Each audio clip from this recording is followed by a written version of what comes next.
Hey team, Angus Strachan here. Welcome to the Film Slice podcast. I'm here as always with my co-host Cane Dogs and Broadman. And this week we are reviewing Miss Fisher and the Crypt of Tears. The Crypt of Tears. The Crypt of Tears. The Crypt of Tears. Tell you what, I cry a lot. Anyway, I cried in this movie. What's this movie about, Cane Dogs? It's about the Crypt of Tears. It is the movie version of like an old detective TV series, except they've gotten rid of the old detective whodunit and replaced it with a weird Indiana Jones type deal. Yeah, it's like it's an Agatha Christie. It's an Australian But adventure it wasn't film. written by Agatha Christie. Yeah. If that makes sense. There are wild twists. Wild, absolutely wild, yes. Put it this way, it's a fan-funded Australian film. Let's put it this way. I thought it was shit. Oh, jumping the gun a bit, Oh, but jumping on- would you watch yeah. it or not? Yeah, come back in the spoilers to find out if I like this film. Would you I watch would it or not not? watch this. I Not thought watch it it? was a pile of rat feet. That's fair. Cane Dogs? Yeah, don't watch this. Yeah, I don't think this is one for cinema. It's not. No, I it's a don't one think it's- for 11-year-olds and under. Well, I think. I think it's one for 50-year-olds and over. Well, here's the thing. okay. My parents went and saw it, and my parents were like, it's the worst piece of garbage Yeah, we've ever it's seen. And my parents walked out of Hustlers. So, Wow. this was worse. So it's kind of tricky. I would say, if I can caveat this watch it or not segment, which is what I always do anyway. So Correct. Go fuck yourself. Okay. Slice host. This Miss Fisher is originally a TV show. It's originally an Australian TV show with an Australian TV budget, and I think what they've done is they've stretched out a TV episode into a movie with that kind of budget. But then they were like, also, it needs to be movie based, so we're going to need to put like a save the world kind of deal behind it as well. Yeah. Which is... It became very Kingdom of the Crystal Skull-esque. Where it's like, also aliens. But that film has its good parts. Whereas Yeah, this film... Oh, does it? Yeah. Does it? How about the line where he's like, "You're a teacher?" And he's like, "Part-time." Part-time. That is great. What are you talking about? I love that line.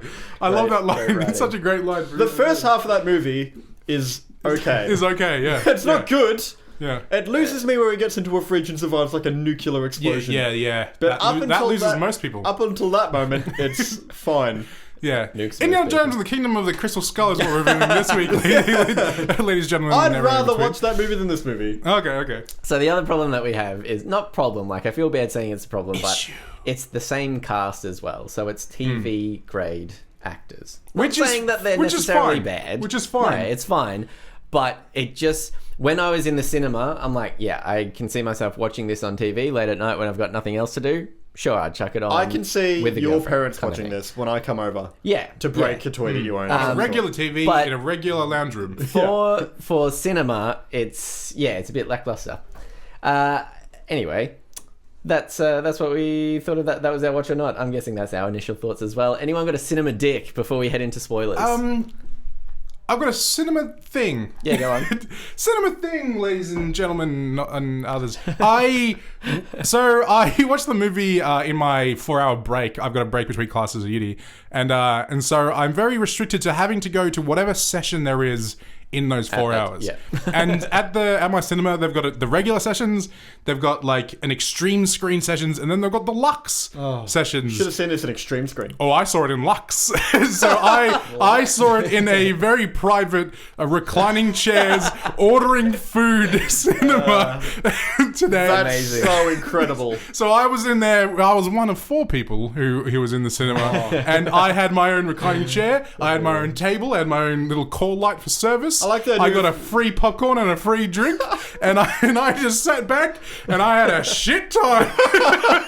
I sat back and I anonymously looked at my phone for an hour and a half. What? Is Is it really that much better than what you get in the other cinemas now? 'Cause It's they're all not that much reclined? better, especially because I'm such a big person. I could barely fit my leg I under think the table. it's better than But- like our hometown. Oh, cinema. It's yeah, probably it not is way better. than The your chairs cinema. alone are great. But what's also really great about it is it was, you know how you can go to really small theaters and you're like, oh, the screen's pretty small. This was a really small theater, but it still had a massive screen. That's cool. If that makes sense. Good, yeah. So it was kind of like, oh, this is actually kind of cool. Okay. You know? I have a So Cinema that's- Saint, yeah, it was but weird. I don't want to get to it until later on. I will return to it. The returning saint of the podcast. Yeah, Fair enough. I'll circle back. Fair enough. I was just a bit cold in my cinema. That's my dick. It's and a it's joke that just definitely- keeps on giving, isn't Were it? there any people in the It's cinema that upset definitely you? nothing about size. It's just how cold it is at the time. Okay. No, all right. I think it's time for. Oh, what a cool sound effect, Angus. That was No? a spoiler alarm, and this What's in the mail box? is mail time. If you can't That's right. tell, me and Brody can't hear the I can stingers. hear it. Only Angus can hear them. Only Jordan can't. It works. Wait, hey! Again, it works really well if you bring the one thing you have to Yeah, bring Jordan, to a if you brought your podcast every headphones, week. you'd be able to hear it, man. You're in charge of both headphones. Only because I have 2 pairs and you have none. That's the only reason why I'm in charge. I brought. I'm going to go home and break a pair so I don't have to worry about yours. That's just a waste of fruit, and you know it. All right, settle down, kids. We have There was a whole lot of puns in there. we have a fair bit from the mailbag today, so we'll get straight into Mail. it. Really? Of all Wait, films? Isn't it the mailbox? I don't know. The mailbag. What's in the mail? Yeah, box? it is. Yeah. Yeah. Doesn't he say what's in the bag? What's in the bag? No. What's in the bag? It Different, really changes the whole film.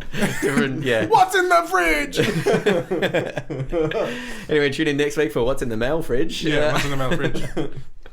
All right, so we've got from Kirby Hine. She says, "You saw this over the Invisible Man. ... K ...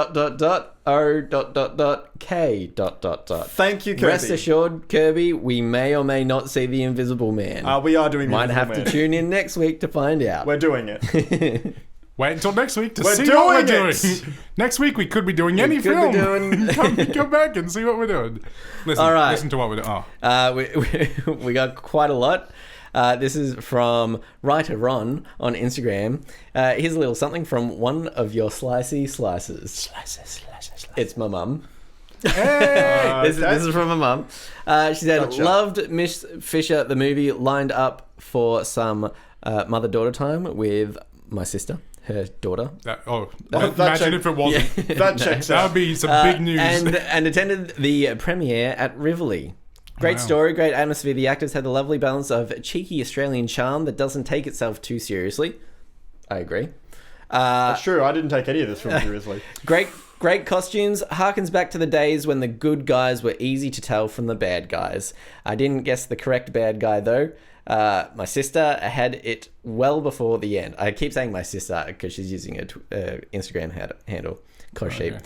Her Instagram handle being my Koshib sister. had it well before the end, but she is a Poirot aficionado. Poirot being an Agatha Christie character.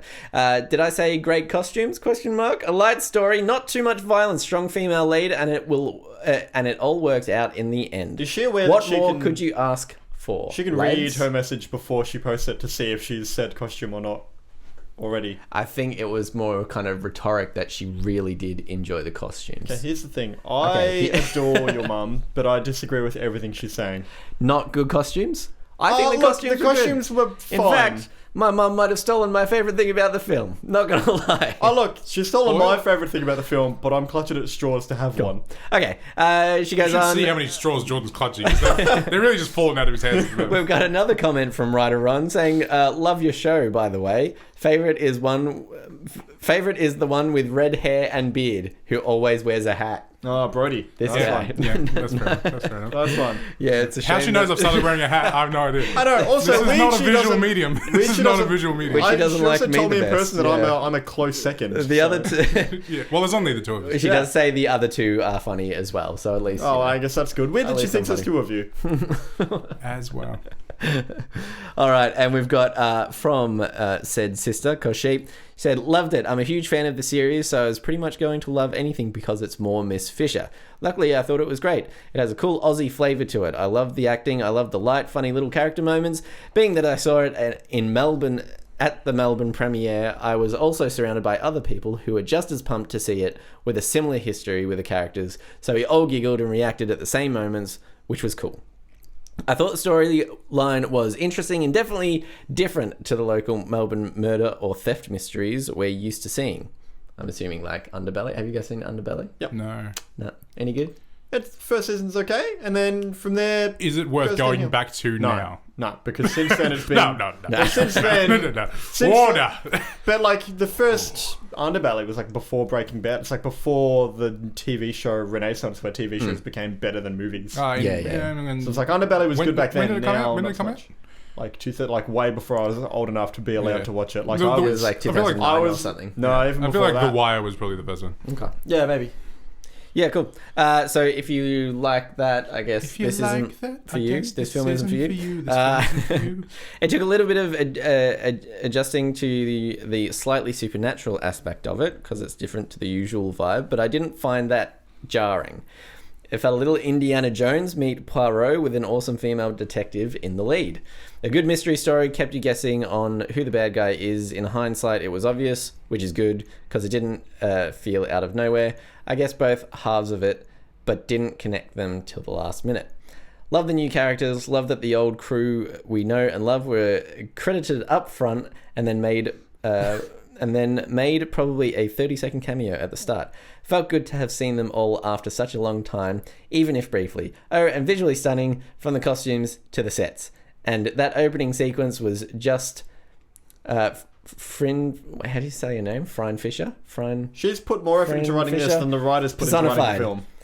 Overall, loved it. Did I say that already? Question mark. Oh, her and your mum are very similar. I'm glad we're getting some positive opinions in there. Yeah, I'm glad someone enjoyed it. This film does have an Aussie flavour. That flavour being dirt. There's a caveat there. She says, sorry for the essay. This is why you boys do a podcast and I don't. That's right. Thank you for leaving it there. I guess from that, it's safe to say very much. that if you're a fan of the series, it seems likely you'll be a fan of this movie. Yeah, totally. Getting more of what you love is always a good thing. But if you don't or haven't heard of the series like me, and you just go into this movie blind, you probably won't like this movie. Correct. Yes, let's go into our positives and we'll kind of figure out what the good parts are and then you can just let loose. Okay. Maybe not at my family. Don't direct this at my family. Thank you very much, Mum and Dad. Mum and my sister. And you have a writing in. And Dad, he's a good guy. Your dad, who is also your sister. You have a very confusing family. This is directed at Instagram handle @mysister. And no. Sweet. All right, that was what's in the mail box? All right, into the most important part of this podcast. Oh, the end? The part where we leave. The part where you're like, thank That's God the part we don't everybody have to listen loves. to these guys anymore. Yeah. No, most positive part of the podcast. Guys, anything else to add on to that list that we... Costumes and old-timey Melbourne was really fun to see. Mm-hmm. That's the biggest positive I have walking out of this film. Wasn't there one scene in Old Timey Melbourne? Yep. It's near the beginning. To be fair, though, I feel like probably the majority of this was filmed in Australia, if not all of it was filmed in Australia. I really like the guy who is the brother of the drunk guy. The guy... My brain... Yeah. The guy that you think is the bad guy until the butler rocks up at the end. Yeah. I really like that guy. I've seen him act in much stuff before. Surprised it was the butler. And I think he's a really good actor, and I really like his presence on screen. Yeah. I think it was awesome to see some Australian actors, which is cool. The other thing that I guess I'll tip my hat to, I didn't like it that much, but this is definitely reminiscent of those kind of old time TV shows, those Poirots or what's the Miss Marple, maybe? Yeah, those kind of old time Agatha Christie TV shows where it is kind of long and drawn out and there's not a lot of, I guess, action to it, but it's more kind of serving the story and everything. And I like the fact that they didn't try and get rid of that. They kind of embraced it, and as my sister said, for people who enjoy those kind of TV shows, this film would be super nostalgic to it. Yeah, of course. So I do like the fact that they did keep that there. Only problem being that it did unfortunately feel like a TV show in a cinema. I guess. Yeah. But yeah, I mean, acting was fine. Costumes probably the best part. I think we we'll go with. Yeah. Yeah. Anything else? Sure. Sure. I think it's certainly a testament to the fact that this movie even exists is kind of cool. Like the fact that it's like an Aussie-made film that's made. Yeah, I mean the technology to film like motion and moving pictures is pretty insane. It's pretty insane when you think about it. It's crazy that it's light amazing. goes into a box and it goes on your TV. Yeah. So in What's happening there? 1817, the first camera was created. 1817. No, I have no idea when it is. I'm sure you've nailed it. Any other positives before we get? I really want to say some positives before I say what I have to say next. Go for it. Give me some positives. Oh, I'm trying. I'm really trying to think of one. Look, I liked that they weren't afraid to make the butler the bad guy. Just because I feel like the minute someone was like, hey, how about the butler did it? Everybody would be like, that hasn't been done before. We definitely can't do the butler did it. It's just a bunch of like 17-year-old writers. It's like, whoa, we've never seen that before. We haven't seen that in like 20 like, years. Look, I really want to say some positives, but I don't have any. No, it's upsetting.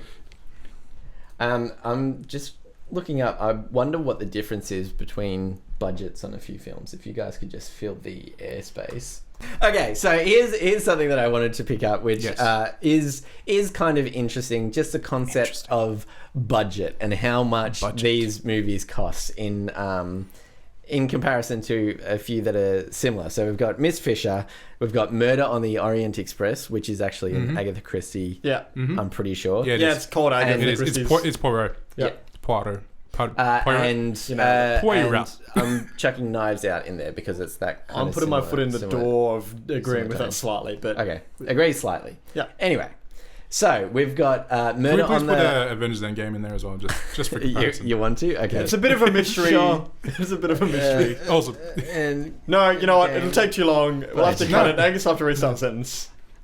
all right, let's start with Avengers Endgame. Okay. Yeah. That Classic Agatha Christie inspired film. Indie film, low budget. that budget for that movie was $356 million reported budget. Yeah. Less than the first Destiny game. Oh, well, there you go. Good 500 million. Good to know. So a bit closer to home, we've got Murder on the Orient Express. Murder on the Orient Express, 2017. Had a budget of $55 million. 55 million. Well, that's pretty cheap. That film was actually decent for that much money. Yeah, that's that had really good cheap. set extensions. Knives. Most of it was spent on getting people to be able to run as fast as the train is moving to film what's happening on the train.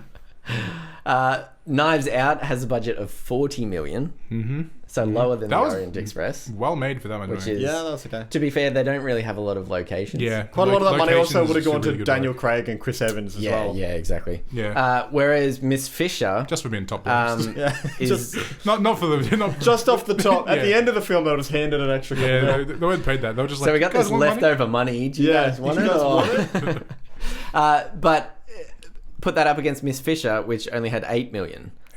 So, which is an absolute fraction of it. It's like... Yeah. Which is why there was also zero That's Cole's home brand chips. Film. Yeah. Which is kind of interesting to see. I've got to relate everything back to snacks, otherwise I don't understand. I can't understand. Otherwise I don't understand. Maths was actually a very difficult subject for me. I dropped maths. Couldn't understand. Which I want to say is if they talked about how many chips, if they were talking like, Jane's got 10 chips, Freddy's got 5 chips. If Freddy gives away 3 chips and Jane gives away 2 chips, how many chips are there altogether? You know, now I can understand Steve definitely has a watermelon. Okay. Yeah, I think he's going to throw it at you. Interesting. Duck. Right, great. That's exactly the sound it would make. Hurry up! It's I'm trying! It's 10 chips. Brody! Thanks for your input on that, guys. You're welcome. You're welcome. Most worst thing about the film. What do we got? Cane Dogs. Would you like to? I'm gonna whip out my Cinema Saint. Oh yes. Also, look, I've been a bit. Look, so we see a movie every week. And statistically, I end up liking maybe 10 a year within that. Yeah, 10 out of 52. But not once ever have I walked out of a movie until now. Hey! I walked out of this movie. Cinema Saint being, I was with Elise, and I looked across, and I was like, what are the odds of us being able to walk out of here and buying a ticket to The Invisible Man? And so we did. We walked out at about the, maybe just under the hour mark of me being like, this, I can't. I'll apologise profusely, boys. Right. But I couldn't. But what's great is we had about an hour and a half to kill before the other movie we wanted to watch. Yeah. Hold on. So I got out and I was like, well, at the very least, I want to know who did it. And at the beginning we were watching it was like, it's probably the butler. And then we got out and I was like, I'll just Google who did it. And the first comment was like, haven't seen it, but I'm guessing the butler did it. And the second comment is, the butler did it. Yeah. And then I laughed my ass off for about an hour and a half. And then I talked to my An hour and a half. Yeah. An hour and a half of laughing. Yeah. I'm surprised you didn't hyperventilate, John. I did to be many honest. times. An hour and a half Yeah, of laughing. yeah. You laughed the length of an entire film, non-stop. For an hour and a half. Yeah. Holy shit. And then I talked to my parents this morning about that movie and they're like, If you'd yeah, like we to wanted to Did you watch it. drive home while laughing? Yeah. If you'd No, like 'cause to we hear a waited for the Invisible podcast Man. episode right. of just Jordan laughing, Yeah, we've Jordan, got a good hour and a half. Yeah, can you give us a 5-second episode laugh If you could and just- we'll coming just up. loop that. Could you cut forward to the next episode, just where that's happening, and then we'll just... Yeah, so instead of reviewing Invisible Man, we'll just get Jordan Yeah. to laugh the whole episode. Alright, cool. That's So that's the that's review largely of going to be a lot of like... Invisible. I'm mainly- already it's that. trying. Oh man, It's that for Man, about 5 minutes. my hand was reaching for the closest weapon. 'Cause I was like, man, that was bad. Just weird, because he's standing next to 3 knives. Well, and it he reached for still my went other- for the guitar. It reached for my other fist. So. Anyway, look, so I apologize, boys. I walked out of this movie. That's No, just that's the fair. level Out of it all was the at films for we've me. seen, I can I completely don't understand. think that's a cinema sane. I don't think No, you cinema- get no, to Cinema Sane was a lease Cinema Sane was a for lease leaving the movie as for, well. for agreeing that she For also a- wanted to leave. for Yeah. Again- allowing me to leave. Nah, not giving it to her. Sorry, mate, but you gotta actually put the work in. Fuck you, I see a movie every week. Brody, also... Yeah, you're the preaching only to one the that fucking choir, does man. Yeah, no, I'm entitled to walk out of a movie if it's that crap. I still spent the money to see it. I decided I would He's rather... gone, ladies and gentlemen. He's gone. I decided I'd rather waste $30 than see this movie. So $30. Oh, did you pay for a lease? I paid for a lease and got a Coke and a drink. And by the time I'd well, you finished didn't the waste popcorn... the Coke and the drink. No, the Coke and a popcorn, not a Coke and a drink. Oh, popcorn. Why did you waste your money? But- you walk past so many food places. You could have got into Coles and for the same price as that popcorn, gotten like 17 bags of variety. Well, of we chips. did that for the Invisible Man. Okay. You know what, Jordan? I forgive you. Well done. Good job. Thank you, Brody. Man, So popcorn I do sucks. apologize. I was nervous to bring it up. I was like, maybe I'll just tell him I fell asleep. But I want to be an honest man. I walked out of this film. Imagine if you could get nachos in the cinema. That'd be fucking can. top. In Lux. In Lux? Oh, That really? place that the you place went where I to? was today? Yep. You Oh, can that order would have been nachos. nice. That would have been... Or if you know the people Well, that work they never there, brought me a menu because, you know... Oh, really? Yeah, it was a whole Ah, thing. that's It was a whole thing. shit. Yeah. Well, I didn't want to. I didn't want to spend more money on watching Miss Fisher, to be honest. That's fair. I'll go next. Yeah. Okay. Please My least favorite thing about this film is the writing because I thought it was trash. I thought that everything was kind of like, oh, I guess that's happening now. You know, like they're in the middle of the desert, and the guy walks away, and he's like, and she's like, wait, oh no, I'm in quicksand. And it's like, what? You're in quicksand on the top of a dune in the middle of the desert? What the fuck is happening right now? And there were so many moments where like it was just like that. It was like, oh, this guy walks up to his room. Oh, he got shot. It is This kind of person walks up very, to me. Oh, he got shot. very there's even- opportunistic. Yeah, it was Yeah. just kind of like, and they just happened to be there at all of the right times. And like, she's meant to be a really good detective, and Oh, she no. kind of just finds stuff. She fumbles her And then way she through- climbs up walls and heals, and then she just finds more stuff. And it's just like, okay, I guess this is all happening. There's a scene in a church where the bear guy shows up, shoots someone they're talking to, and then just doesn't shoot the 2 main characters because. Yeah. And I'm like, why? Just. But also, How did he know how to go there? Yeah. How did he know that guy was gonna like make? Oh, it was a whole thing. She doesn't. They don't get shot because they know the person. That's the reveal Well, yeah, but, at the end. It's Because just- it's the butler, so the butler knows them. but it cares? didn't stop him from trying to cares? kill the bloke when they were. If setting you're the willing place to on kill fire people, you're and- willing to kill people. Okay. To be honest. Brody can speak from experience. Yeah. The amount of people right, that I've... okay. Help that, and I Help. felt like I haven't seen the TV series. I watched the first episode and I didn't really like it very much, so I was just like, this isn't for me. I'm not going to watch it. Now we've seen the film and we haven't seen anything that came before. Miss Fisher is an incredibly unlikable character. Yes, I was going to bring this up. She's oh man. Okay, first of all, in this film, there is a character who survived basically a slaughter of her entire tribe, and she wants to find out what happened. First of all, that character is so much more interesting than the main characters in this film. I was just like, why isn't that character the star of this film? Then Miss Fisher is basically a really wealthy woman who's doing all of this random shit. Okay, that's just said. Now, she dies in this film. She doesn't. I was gonna, she doesn't die. The funeral scene. She dies, How and unlikable. everyone in her like that she's like ever liked thinks she's dead, and then they even host a funeral. And even the guy from Australia, who she's kind of like she's in love with, but she doesn't want to tell him that or something, even like flies over to England to go to a funeral, and she shows up in a plane, and she doesn't even say like, you know, I'm gonna land on a runway or anything. No, I'm gonna land in the backyard. Tell that servant who set up that tea tray to move that tea tray. That's where I'm gonna land. She could have landed anywhere. She could have landed anywhere. Okay, and then she lands there. She gets out, and she's like, "Hey, everyone!" She kisses a guy in front of the person that she loves, and it's like, "Oh, okay, I guess they're together. They're not together for some reason." No. And then she gets up, and she's like, "What's up with everyone?" And they're like, "This is your funeral." And she's like, "Oh, well, that's stupid." And then the guy's like, "I came here, I wrote a eulogy for you," and she's just like, "Oh, okay, that was a waste of time." And it's like, wait, what? She could have just sent it like they have telegrams in those days. Could have sent a telegram. I'm on my way back to England. How did she know they were all there if she didn't know it was a funeral? Yeah. Like, she greets 3 people as if one person's like, "I'm really glad you're alive." And it's just like, "Hey, what's everyone else doing here?" It's like, you knew they were here. After seeing the guy who she left back in Australia and didn't expect to see in England, after that guy's just like, "I wrote you this eulogy for you," and she's like being really ungrateful, and she like for some reason doesn't give a shit about him, and he leaves, goes back to an apartment to wait to like go home. She's like, "Okay, instead of being with this guy who I just kissed in front of everyone, I'm gonna sneak out of the house, and I'm gonna go like, hey Jack, I'm gonna like, there's this person that I gotta go meet." That person agrees with me. And he's like, "There's this person I gotta go meet. You wanna come with?" And Jack's like, "No," and she's like, "Come on, Jack, I'm gonna go meet this person." I was just in that moment, I was like, man, and then she guilt trips him really for being... hate her in that moment. Because there's this guy who she knows loves her to death, and she like left in Australia, didn't even want to see in England, and she's like, "Oh, it was a waste of time you writing my eulogy," being like, she was being so horrible. And she guilt trips him. She's like, "Sorry, I'm not dead." Oh man, what? I hated her throughout this entire film, and I was just like, I know she's meant to be the main character, but she's kind of the worst person. Like, not except for the people that murder, obviously, in this film, but she's being so mean to everyone else, she's the cause for like everything going wrong in like all of these other people's lives, and I was just like, what is happening? It's like the Harlequin effect, where Harlequin is meant to be the hero, but she's also a horrible person. It's like the same type of deal. And then we've talked about it many times before. We've talked about equality so many times before. And we've all agreed that, like, if you swap the genders and it's inappropriate, then it's still sexist.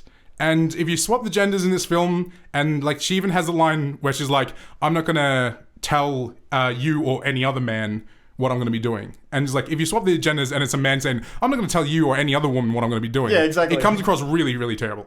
And so there was a few moments like that I was like, ugh. And so...